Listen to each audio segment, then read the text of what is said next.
All right, we are live and alive. Hello, everybody watching this inspirational bar podcast anywhere, anytime in the world. I'm very glad to have another amazing inspirational bar podcast like I try to do every week. And today I'm very excited because I have a very special person. And by the way, it's the last podcast this year, but next year we will have more. And so I'm very glad to finish this year with a very special person on my podcast. And today I have a girl, a woman, because usually I made 20 podcasts. This is a 20th, and I haven't had any girl, woman, feminine. Save Uh, the best for last. yeah, so I'm really excited, and I'm really glad that I could talk to this amazing person. And I would like to present you a global world class competition winner 2017, so it's quite recent. Kaitlyn Stewart. I'm very excited. Hi, Kaitlyn. Hi. How are I'm you? I'm I'm awesome. I'm so excited to be on your podcast and the last one of the year because it's been one heck of a year. So Oh yeah, hopefully this will be the best one yet and we'll go out with a bang. yes, we will definitely, definitely. So. I have a lot of questions for you. All right. Not that a lot of, but very important questions, because you are a global winner of World Class Bartenders competition. And I know that it's probably the most interesting, toughest, or one of couple of those most interesting, toughest, challenging, exciting competitions. Definitely. I had a chance to participate in one myself. I got into finals in my country, but I didn't win to represent more. But I still going to do that. So for me, it's very interesting to talk to global winners, and I'm really excited to talk to a person who went through all that. But I already know, I believe that for a good bartender, you should know what the world class is, even if you haven't participated. So it's a lot of challenges, a lot of tasks that last for half a year, and it's really a lot of everything. It is definitely a lot of everything. Yeah, and that's you, Kaitlyn. You managed to go through all of that, win in Canada, and then go to global finals and win in global finals among around 60 participants, I guess. Yeah, or Yeah, how I many think come? I believe in 2017 we were in Mexico City and I believe we had 57 countries that All year. right, so Yeah. it's very much many people, and all of them are already great in their country. So Oh yes. that's the battle of the champions. It's not just a battle. So it's really crazy. So that's what I would like to know. At first, I would like to know your story. How did you get involved into bartending, into hospitality industry, maybe bartending, and how did you everything went until we will come to the point where you participated in world class, and then how did you okay, it will be another question maybe. How did you prepare, but at first, just your story, and Start from the beginning. yeah, how did you get involved in this Yeah, well, thing? I mean, I feel like most people, you start bartending or working in restaurants and bars at a younger age to, make some money to pay the bills. For me, I was going to university, and it was a really great job to, make some extra cash to pay for school and, Mhm. all the extras that come with that. So I started in a restaurant, and I started as a server. And I moved into bartending, and for some reason it just really struck me, and I really enjoyed just the art and the skill of bartending and diving into the history of it and Well, figuring out like where this all came from. I thought it was just really cool. didn't want to interrupt you, but just wanted to know how long ago was that, All just to right. understand how long you are in this industry. I'm going to age myself. I may look young, but Yes, you do. So that's what I'm thinking. so yeah, I started bartending. I've been bartending now for about 15 years, probably 15. 15 years. Yeah, Wow. so I started, when I was 18, 19. And yeah, I actually started as a sober bartender. So for the first 4 years when I was bartending, I didn't drink. So for me, it was extremely important that I would learn the history and learn classic cocktails because I could follow a classic cocktail recipe and not have to worry about going wrong because I could Yeah. taste my juices, I could taste my syrups. So I knew if I followed the recipe and added, the right measurements, that the cocktail would taste exactly the way it was supposed to taste. And so it was really important for me to kind of have those fundamental qualities of learning the classics and, paying respect to the classics. So I was going to university for film. So I really love the arts, but I kind of fell into this love affair with hospitality. My parents were in the restaurant business my entire life. So I grew up around, being in restaurants and seeing what they did for a living. And they were very, encouraging, and they were very supportive that I wanted to go take my my life in a different direction than what I was going to school for, because they've been in it their whole life too. So yeah, I started bartending, and I really fell in love with it. And it wasn't until probably a few years in that I even knew that the competition world of bartending existed.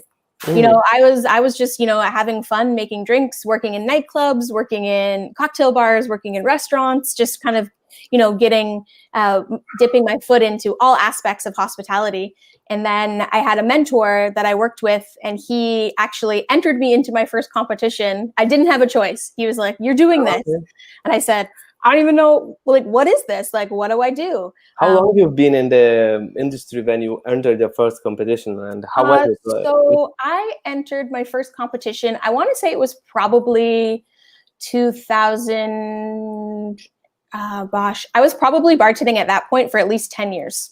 Oh, okay. Yeah, probably around there, 9 or 10 years. So I think it was 2015.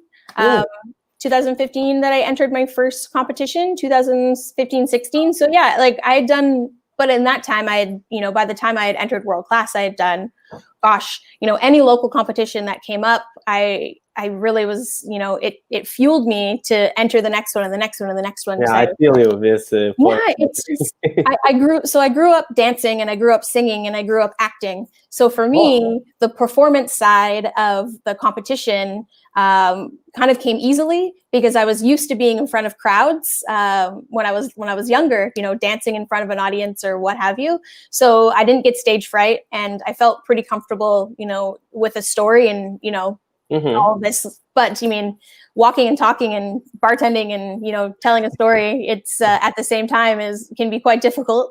But yeah, so my mentor, he opened this whole new world to me that I didn't know existed. And I didn't know that, having the life that I have now, well, not so much right now because I'm not traveling around the world, but, pre-COVID, getting to travel around the world and, talking to bartenders and getting to do guest shifts and even judging competitions. I had no idea when I first started bartending that this was even a possibility. So I'm ever so grateful for, being pushed into it and having the door open for me and getting a taste of it, because I can't imagine my life being any other way than, what it is now, and getting to, talk to people like you and anybody and everybody who's listening and kind of share my story. And yeah, it's been pretty crazy. So from, casual bartending to getting to travel around the world, it took a while, but when you love what you do, it doesn't seem as strenuous and as hard. Definitely. It's very inspiring to to hear all that story. That it's also important, the first years, I believe you gathered a lot of experience, and that comfort being in the bar, that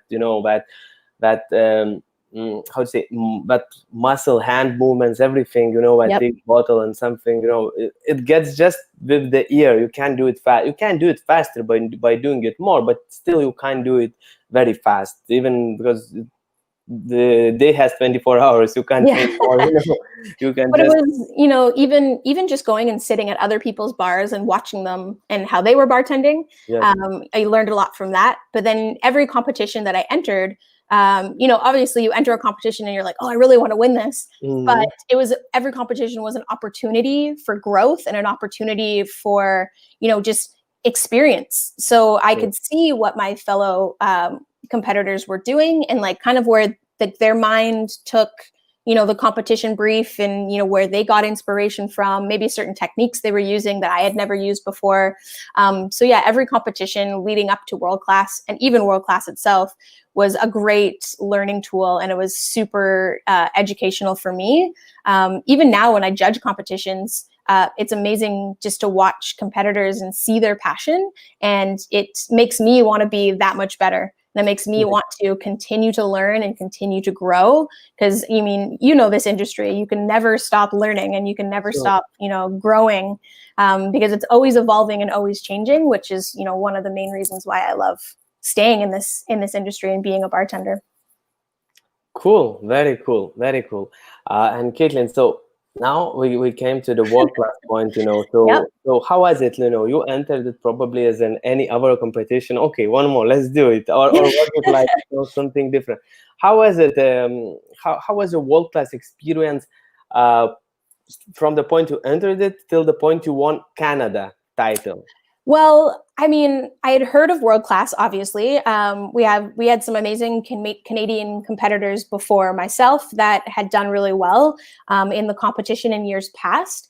But at the same time, I think I was still pretty naive at what it was really all about, like on the big grand scale of things. So for me, when I entered World Class, I entered it more so as one of those things where it was almost like a challenge for myself. I wanted to see where my skill level was at within my own province, within my own city, and then within Canada even. I just wanted to see where I was at, within the people who like to do competitions within Canada. So I entered without even kind of thinking about the globals yet. I was more focused on just, one step at a time.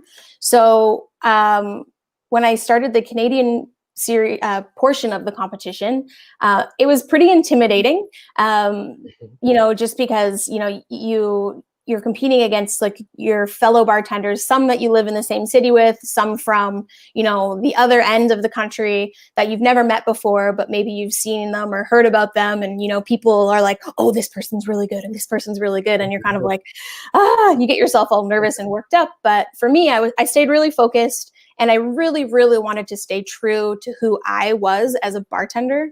I didn't want to change my style. I didn't want to change my appearance. Even here, I sit with my beanie and my t-shirt. I saw your cap and many pictures, Yeah, I'm pretty laid back and I'm pretty relaxed. And, I look at some other bartenders, like Eric Lawrence, he is a master and he's always so well put together. And that, his hair is always, slicked back and very stylish. But that's him and that's his personality. Exactly. So for myself, when I entered the competition, I didn't want to go, and change who I was. So I think that was one of the things that really got me through each step, is that I could convey to the judges that, hey, maybe we're not in a competition. Maybe you're just sitting at my bar, and this is how I would serve you as a guest sitting at my bar. With a lot of personality, with a lot of love and care and respect. And I would make you want to come back and sit at my bar. So that's the mentality that I took going in. And when I made it down to the final four for Canada, again, I was kind of like, how the hell did I get here? But again, I was having fun. I took it seriously, but I didn't want to just let that completely control me and, take over myself, because I said at the end of the day, we're bartending and this is what we do every single day. So then when I won for Canada, that's when my kind of holy shit moment. I was like, oh my God, I just won for Canada. And then, now that's when I felt the pressure, because I'm like, okay, now I'm going to go to the global finals, and I'm not just representing myself, I'm representing my whole country. That's a whole different story other than just, representing one individual. And everybody was very, very, very supportive back in Canada. People changed their profile pictures on Facebook, and, they're sending messages, and, they're like, Team Canada, Team Kaitlyn. And it was really, really amazing to feel just the support, and that everybody were cheering me on. So it was tough to get through.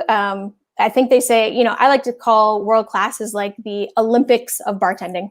Yes, It's, there's so many stages, there's so many trials, there's some fails, there's some wins, but it's kind of like if you are steady and you continue to like progress and progress and progress, that's what's going to get you to the very end and, hopefully winning your country and then going on to hopefully win the globals too.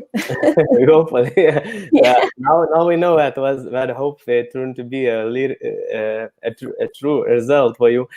So Kaitlyn, so okay, you win. It's crazy, I can feel it because I had a lot of competitions myself in my life and winnings, and I can when you talk, I can feel and relate to you because I know what it feels to fail and finally to win something, like not like that big. Yeah, definitely. I think the feeling might be similar. So that's great to hear that story and relate to you in that point. And okay, so you go to the global now, and global is totally different stage and experience, because you are not in your country. You are not. You are just. Yeah. Like I said, you're a small fish in a big pond. Yeah, but but you're still the best, from your country, and you come where all the best comes, because in your country we're different bartenders. Some are really good, some are just okay. I'll go. Why not? We give free drinks, so I will be there. But when you go to globals, it's like, oh, everybody here come for a reason, not for what was the experience there? Yeah, your journey to the end. Yeah, it was definitely intimidating at first. You walk into a big hotel room and you see people from all over the world, and not everybody speaks English, but luckily most people can put a few sentences together in English. So you try to get to know as many people as possible. But again, it's like everybody's kind of, sizing the competition up, looking around the room like, oh, that person from Germany is amazing. You need to like watch out for them. Or like, oh, you got to watch out from the bartender from Japan. Oh, everybody's kind of got their own little, side bets and wagers going on. So again, I just really wanted to remain focused. So I again said to myself, okay, I'm representing Canada. I'm representing myself. I got here by staying true to who I was. So I'm going to do the same here. I'm going to stay true to who I am. I'm not going to try to, be that Japanese style bartender who has like the most impeccable, techniques and hand movements. And like, that's just not my style. So again, I was like, I'm going to stay true to who I am, but I also really want to take this opportunity to like network, which is never a bad thing, right? You're meeting people from all over the world. Best thing, I guess. It's like if you one day wanted to say, if I wanted to one day move to Lithuania, I'd hit you up and be like, hey, like we should swap contacts, and the next time I'm in Lithuania, I would love for you to show me around, or what have you. So yeah, it was really important for me to focus on what I was doing, but also enjoy the experience and to meet lots of people and to be friendly and to, shake hands and, wish people luck and, like you say, enjoy everything. So, but going into it, preparation was key. I prepared a lot. I made and remade the drinks that I knew that I was going to do going into the competition, because I wanted them to be perfect. I wanted them to reflect my style of bartending and my taste. I wanted to bring a little bit of Canada into my cocktails because I was representing Canada. So yeah, practice. Got there, I made a million lists, made sure I had all of my proper tools and, presentation pieces and all that, and just kind of took a lot of deep breaths and took every challenge one at a time. So instead of thinking ahead to like, oh, I hope I make that speed round, or I hope I make that final round, it was like, okay, let's focus on what we have in front of us first, get that done with a smile on our face, be happy about it, put that to the side, and then go on to the next one. Because it's a marathon, not a sprint. And you're lucky if you get any sleep because you're constantly worrying about what's going to happen. But it's also different too, because unfortunately, you don't really get to see many of the other competitors compete. So you don't really ever know where you are like you can think you did really well, but there's 57 people who are also competing at the top level of their profession. So I can think I did really good, but there could be 20 other people who did really good and better than I did. So you never really know where you stand when you're competing. So again, that's when you kind of just have to focus on yourself and make sure that you did the best you could do, and be gracious, and just take it one at a time. So by the time I got to the speed round, that's when I could kind of breathe, because that was my favorite round. I love doing speed rounds. It's always been my favorite in any competition format when that's involved. Because for me, I feel like that's more of what bartenders do when we're in service, right? And it's like we have all these tickets in front of us, and we have 20 cocktails to make, and people want their drinks now. That's when I thrive, and that's when I really come to life. So when I made the speed round, I was like, this is my goal. This is what I really wanted to accomplish, was make top 10, because I wanted to do that speed round. Everything else is a bonus. So then when I made the top 4 from the speed round, I was like, that was when I was like, oh my God, I have a chance to win. That was the first time I ever said to myself, I have a chance to win this top 4. So I was like, there's only 3 other people. That's like a 1 in 4 chance. That's so slim compared to, a 1 in 57 chance, or a 1 in 10 chance even. So wow. Yeah, it was hectic. It was hectic getting to that point, but it was perseverance for sure. That's amazing. Okay, so and how did you feel when they announced your name? How they announced the name, or they just say everybody else who didn't win, and there was one person standing? I don't know. So they had the final 4 standing on the stage in Mexico City. There's a big audience of people, probably I would say like at least 500 people. And, we're standing on this stage, and I'm standing with the 3 other competitors. And honestly, any one of us who would have won, I would have been happy for, because, I really got to know the top 4, and they're all doing amazing things. And to make it that far, like you say, to win your country, first off, is amazing, to represent your country, but then to stand there and be one of the top 4, in the world at that point, it's pretty amazing feeling. So when I was standing there, and, Jennifer was holding the trophy as being the previous winner. Yeah. And I got to know Jennifer a little bit because she had come to Canada to judge our Canadian finals that year. And it was really, for me, it was awesome to see, the first female global winner. I thought that was really cool. And then, so when Marina announced the winner, and she said my name, literally, if you watch back the tape, my face is just like, boom, like my mouth dropped open and my eyes were really big, and I was like, this is a joke, right? I'm like, this isn't right. And so I went over, and Jennifer gave me the trophy, and I gave her a big hug, and I was just like, again, I was kind of like, what just happened? This can't be real life. And you kind of get whisked off stage, and then you get thrown into a bunch of interviews, and all I wanted to do was call my parents back home in Vancouver and be like, because they were watching all the live streams, so they were watching the whole competition, and all I wanted to do was call them and be like, what the hell just happened? It still kind of gives me goosebumps, because it's just one of those feelings that, again, you can dream about it. Really. Yeah, you can dream about it, but you don't ever expect it to happen. And then when it does, you're like, okay, now what? Holy crap. Like, it was amazing. But once it sunk in, it was also a little bit daunting, because I was like, oh my gosh, I think, you what's it called? Like Imposter Syndrome. So for me, in my head, I was like, I don't deserve this. Like, I'm not the best in the world. Like, how, this is a mistake. This must be a mistake. Like, I'm sure they called the wrong name, but that settles a little bit. And it's like, it's an amazing feeling. And it's one of those things that I will never forget for the rest of my life. And the experience, and then also, winning and getting to kind of travel around the world, and even do things like this, and, talk with you from all the way in Miami. And yeah, it's awesome. I can't complain. Wow, that's a great story. And it's so nice to listening to you. I can feel your emotion when you talk, to still transform it. It's still so fresh, even just Oh, too fresh. not too many years passed.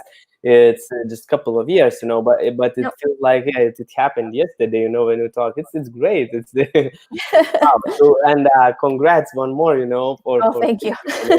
okay, Kaitlyn. So how did this winning change your life?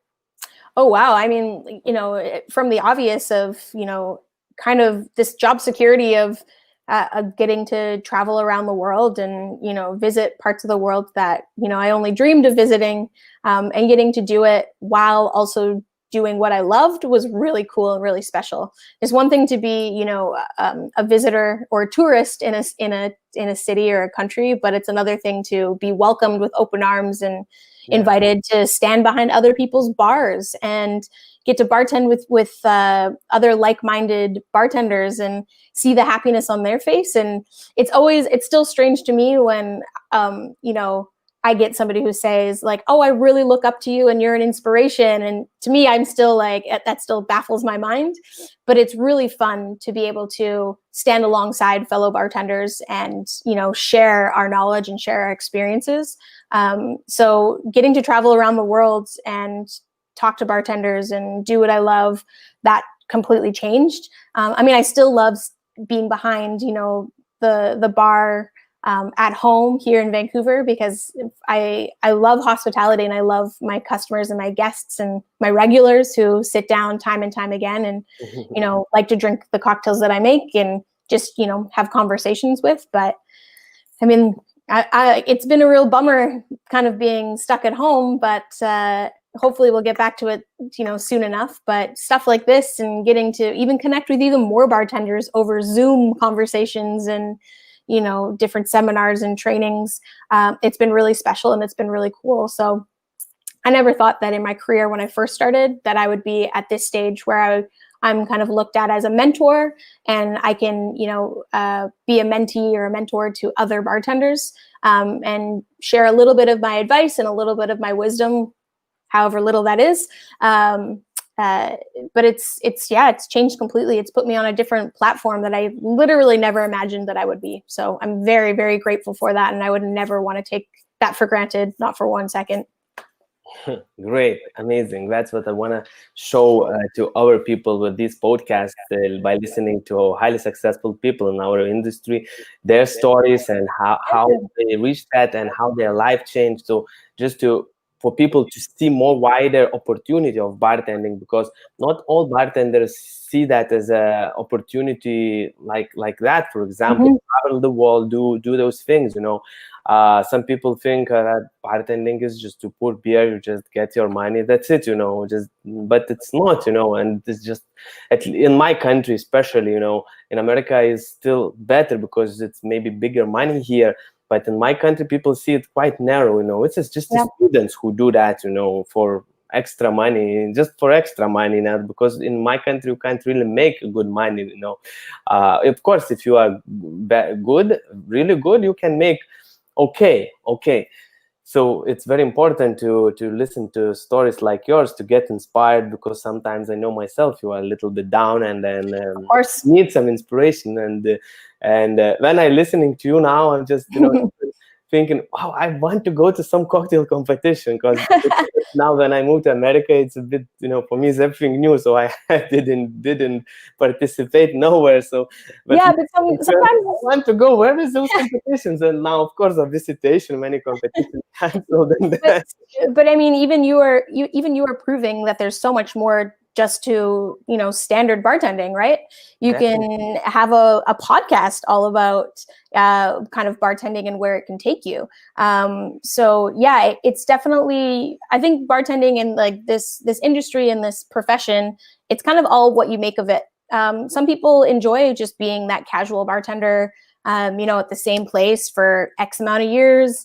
Other people like to push themselves and, maybe stage at a different place or go to a different country and, work with, different bartenders from around the world.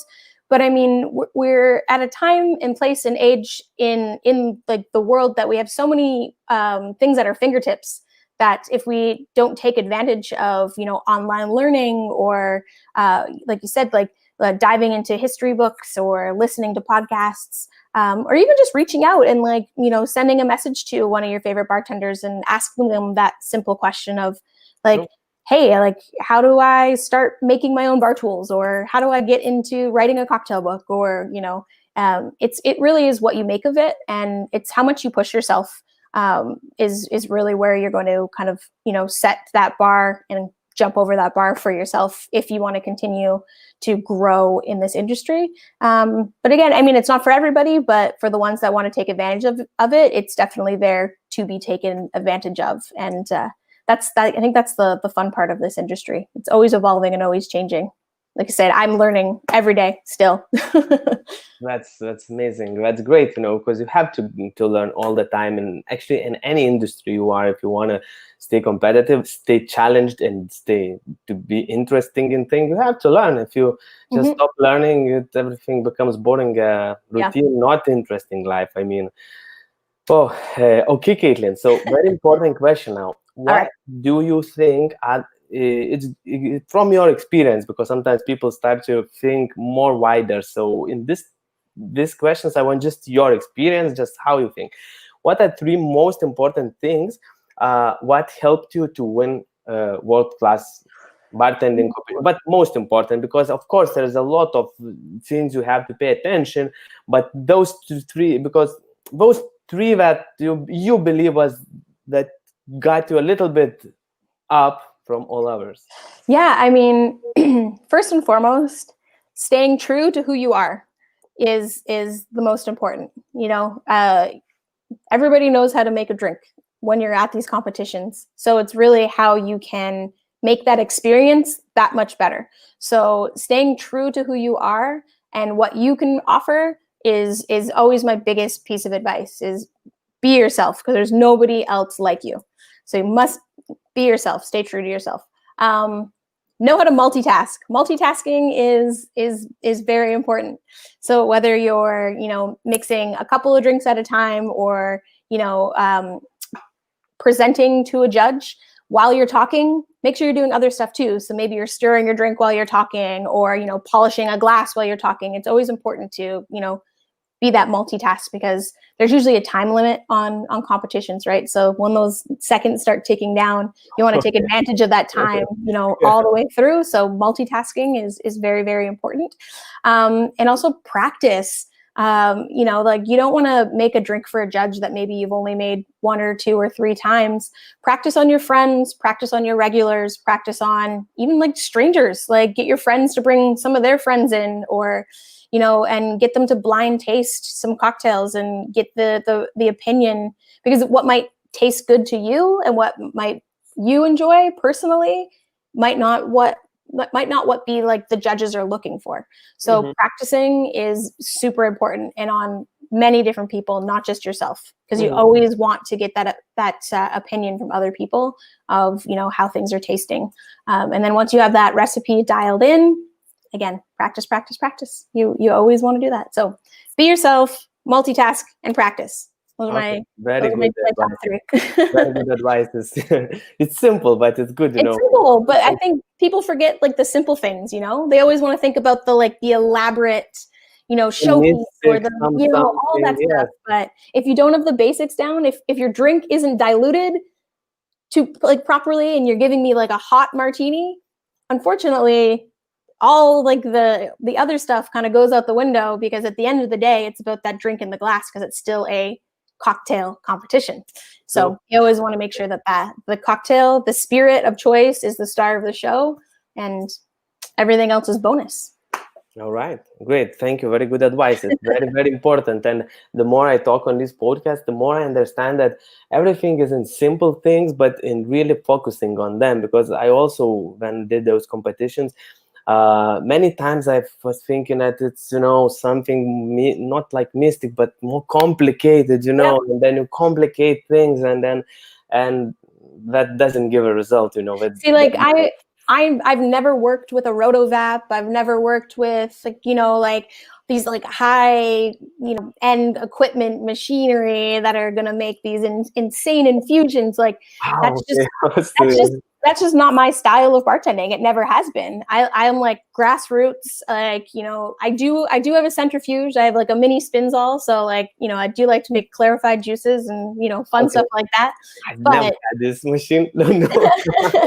But yeah, I mean, again, it's like, when I got to the globals, I for sure was like, oh man, there's people like with these crazy equipment that I've never seen before, or I've never used before. But again, I had to get into my own head and be like, that's fine. That's their style of bartending. That's not my style of bartending. So again, you kind of just have to like stay true to yourself. And, exactly. and if you are going to use a new technique or something cool like that, practice. Because you don't want the first time to ever do like an ISI infusion, in a canister to be at world class on the stage in front of lights and cameras and people and judges. That doesn't make sense. So it's all about practicing those techniques and practicing before you get there. So everything is perfect. Yeah, that's true. It just when you were talking, I remembered when my competition, when at the last moment I decided to change sugar syrup, but it was a long time ago for fine sugar, sugar powder, and I just decided to do that when I was buying stuff. Okay, I think that would work better, and it fucked up with my drink. Exactly, right? It's like we think about this like you say, it's the small stuff, and it's like the stuff where you're like, well, obviously, but you're like, it's those one or two things that are going to separate a couple of points that might make all the difference when it comes to a competition. True. Okay, great. That's great.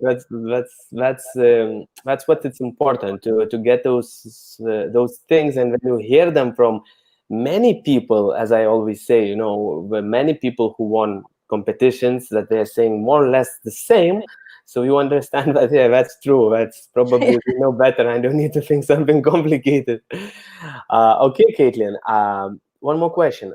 All right. Now it's about bartenders, not about competitions.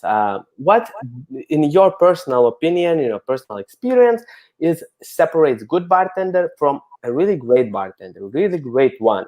But it's just for you personally, what separates? Yeah, I mean, it's funny. Well, maybe not funny. I prefer to call myself a bartender than a mixologist, because I like to tend to the bar. Like it's in the word bartending. I'm tending to the bar. So for me, when I go and sit down at a bar, I could be having, like I said, the most elaborate cocktail with the beautiful glassware and the crazy garnish, but maybe the bartender hasn't said one or two words to me, and they're preoccupied behind the bar, not being super hospitable, I guess. Whereas I'd rather go to like my local dive bar where I'm sitting there drinking, say like a rum and Coke, but the bartender, is super hospitable. The atmosphere is great. The music is right. The lighting is right. It's all these things. Like it's a combination of stuff. It's not just the liquid in the glass for me. It's the entire experience. So, from the minute I walk through that door, I love being greeted with a big smile. And when I sit down at a bar stool, I love it when the bartender is friendly and personable, and I can feel that sense of hospitality. For me, that is what makes an amazing bartender, is when you feel right at home the minute that you sit down.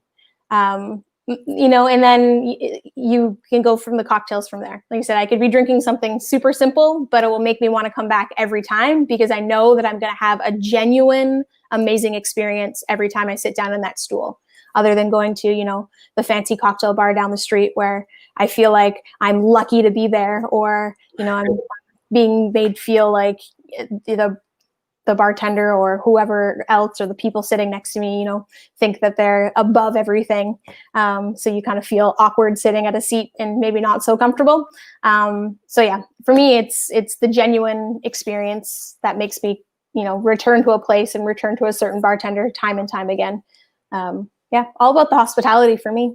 But yeah, that's the most common thing that most people say. So it's very important, I guess, to because I think bartenders go through those some of the cycles. Sometimes you get too arrogant, and then you understand things, and probably that's a natural thing, you Oh, know. I'm sure, yeah. You know, it's Yeah, like you did it. you're It's just like you, experiencing that exactly. journey. Mhm.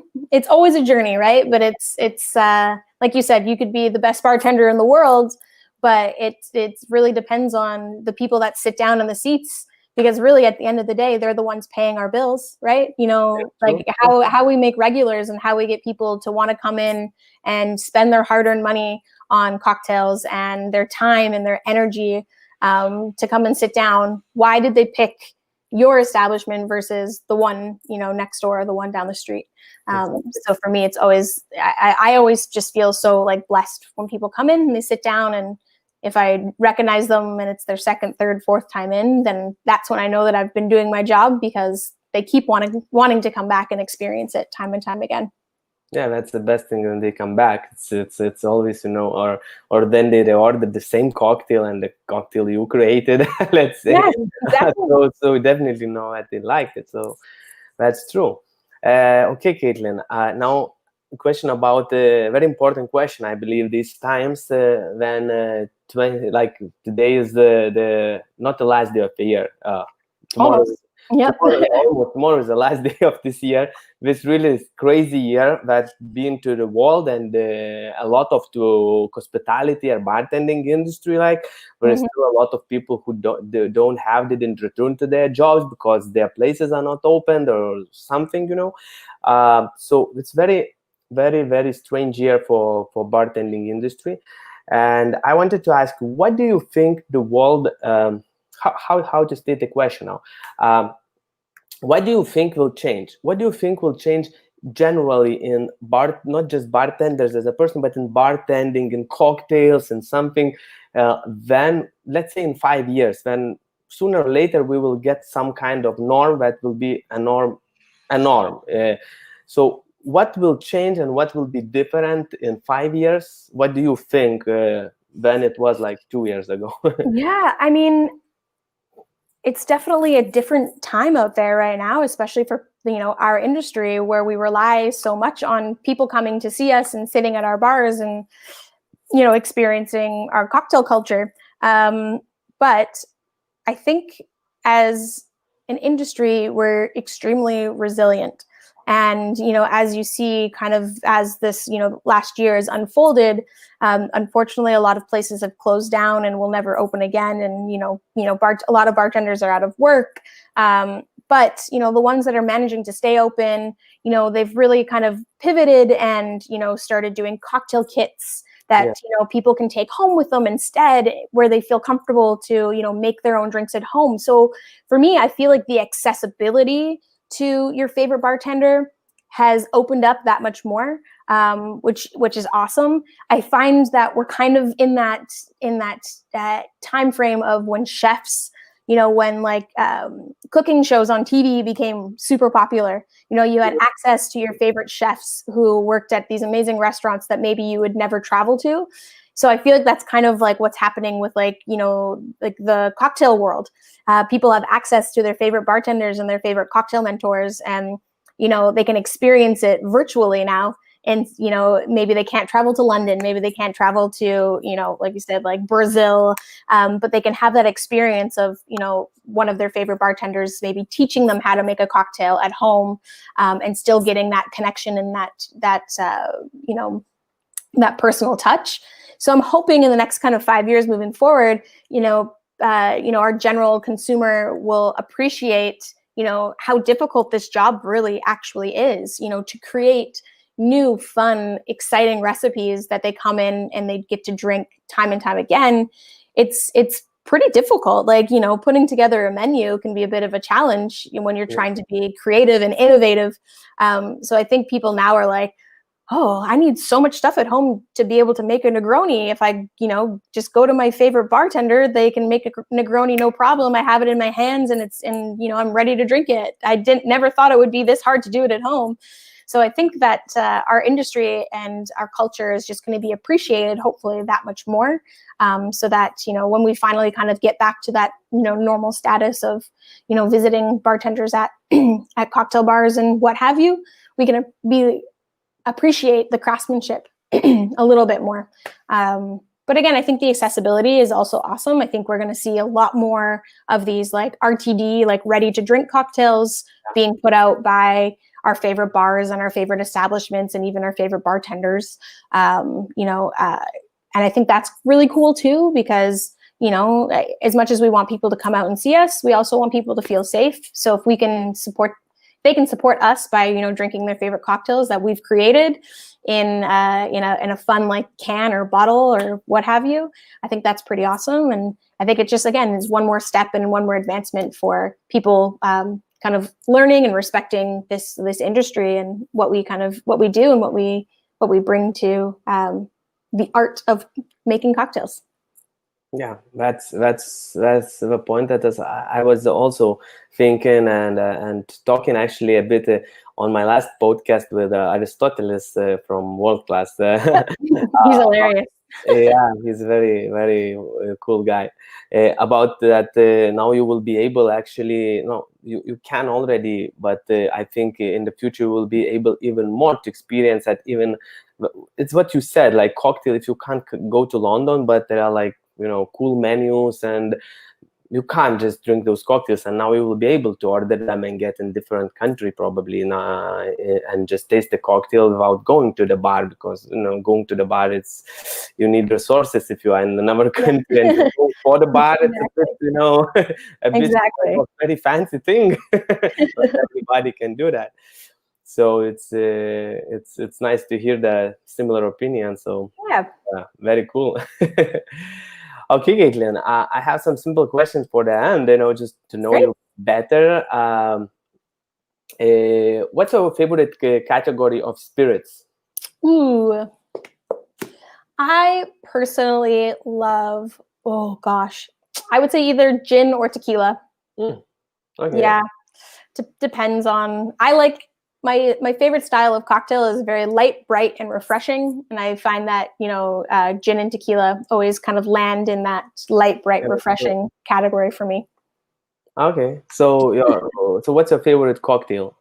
Ooh. One of those who never refuse, let's say like that. Let's taste. Oh gosh, I would never refuse like a Corpse Reviver #2. Okay. Or a daiquiri or a margarita. I would never refuse anything that is, like you said, like citrus forward. Okay, cool. Yep. Actually, now you said the Corpse Reviver #2, and I remember yesterday I just filmed a video on Corpse Reviver #Blue. Nice. Yep, any drink that's a blue drink, I'm there. I'm sold. Really? You like blue drinks? Heck yeah, why not? Wow, it's fun.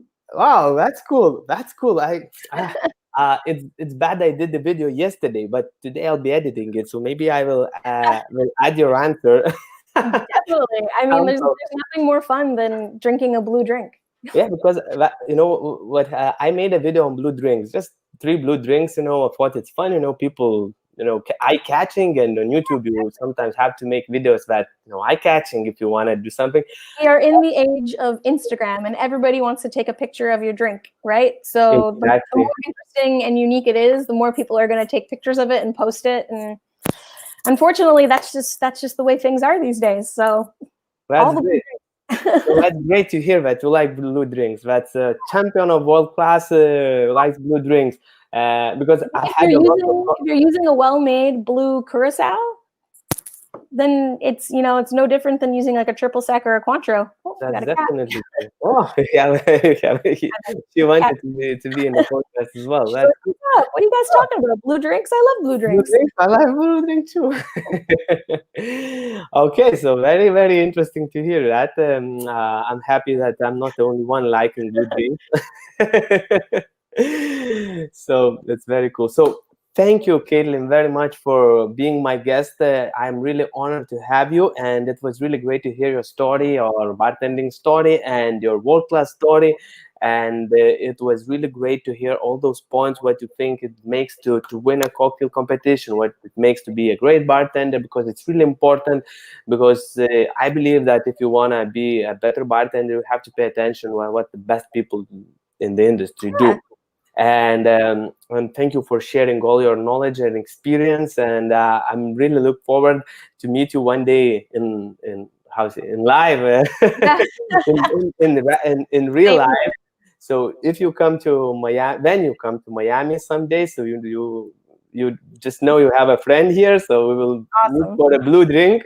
Definitely. I will hold you to that. And I will give you. And if I be in Vancouver, when I be in Vancouver, so sooner or later, we travel the world. So we will have a blue drink there, I guess. Thank you very much. Oh, we got a dog here now too. Oh, I'm doing as well. Wow, cool. You're an animal person.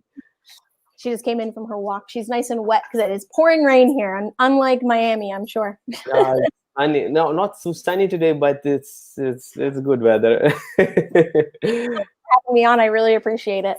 Sorry. I said thank you so much for having me on. I really appreciate it. Oh, the honor is mine. The honor is mine, really. So thank you very much. Thank you, everybody, for watching this podcast. I just want to remind you that next year I will try to bring you even more podcasts to inspire you to be better bartender and better people. And let's make bartenders great again. Definitely. Okay, thank you, Kaitlyn. Have a best end of the year. Even it was crazy, but it doesn't mean it had to be not the best. So have the best last days of this year and the best next year. You too. Thank you. Bye. Ciao. Bye. Bye.